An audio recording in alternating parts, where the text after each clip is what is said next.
नमस्कार दोस्तों, मैं हूं शिवानी। आज मैं आपके लिए गुजरात की एक महिला की कहानी लेकर आई हूं, जो एक साधारण सी स्थिति से कामयाबी की बुलंदी छू गई। यह कहानी दूसरे के लिए काफी इंस्पायरिंग होगी और आशा करते आपको पसंद आएगा। तो चले कहानी की ओर। गुजरात के कच्छ जिले की रहने वाली पाबीबेन रबारी 5 साल की थी तब पिता का साथ छूट गया। चौथी क्लास के बाद पढ़ाई छूट गई। माँ दूसरों के घरों में चौका बर्तन करती थी, खेतों में मजदूरी करती थी। परिवार में न कोई कमाने वाला था, न ही कोई आमदनी का जरिया। 3 बहनों में बड़ी पाबीबेन खेलने कूदने की उम्र में माँ के साथ काम पर जाने लगी। कभी खेतों में कुदाल चलाती तो कभी किसी के घर झाड़ू पोंछा। घंटों तक कुएं से पानी भरने पर दिन का 1 रुपया मिलता था। माँ बेटी दिन भर काम करते करते थक जाती थी, लेकिन परिवार के लिए 2 वक्त की रोटी का इंतजाम करना भी पहाड़ जैसा काम लगता था। ट्राइबल कम्युनिटी से ताल्लुक रखने वाली पाबीबेन के सामने मुश्किलों का पहाड़ खड़ा था, लेकिन उन्होंने समर्पण के बजाय संघर्ष की राह चुनी। खुद को काबिल बनाने के साथ साथ अपने गांव की महिलाओं को कामयाब बनाने की मुहिम शुरू की। आज उनकी कला की डिमांड भारत के साथ साथ दुनिया के 40 देशों में है। 200 से ज्यादा महिलाओं को उन्होंने रोजगार दिया है। हजारों महिलाओं को काम से जोड़ा है। खुद उनकी कंपनी का सालाना टर्नओवर 30 लाख रुपए है। 37 साल की पाबीबेन बताती हैं कि मैं पढ़ना चाहती थी। परिवार की आर्थिक मुसीबतों को दूर करने के लिए कुछ करना चाहती थी, लेकिन पैसे की तंगी के चलते चौथी के बाद पढ़ नहीं पाई। पूरा वक्त माँ के साथ काम करते ही निकल जाता था। घर में 2 छोटी बहनें थीं, उनकी भी देखभाल करनी पड़ती थी। मैंने माँ से कई बार कहा भी कि मुझे पढ़ना है, लेकिन वह भी मजबूर थी। क्या कर सकती थी?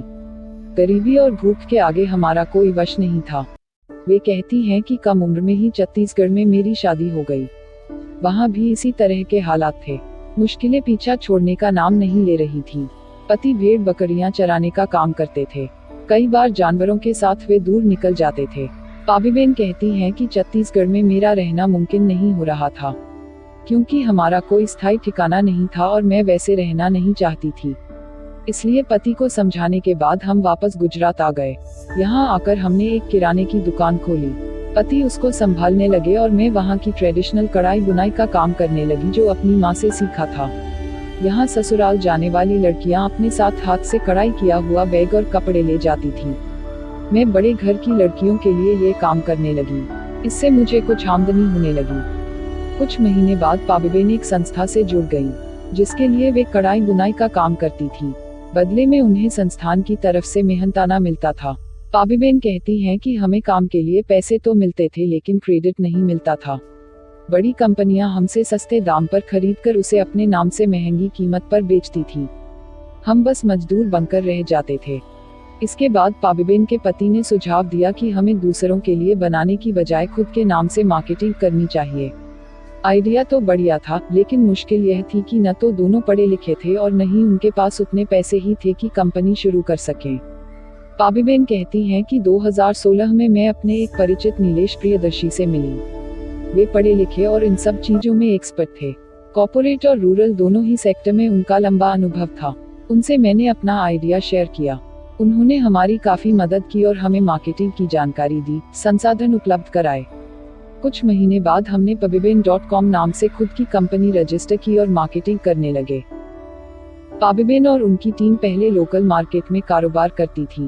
बाद में उन्होंने अलग अलग एग्जीबिशन में जाना शुरू कर दिया। कई शहरों में स्टॉल लगाकर मार्केटिंग करना शुरू कर दिया।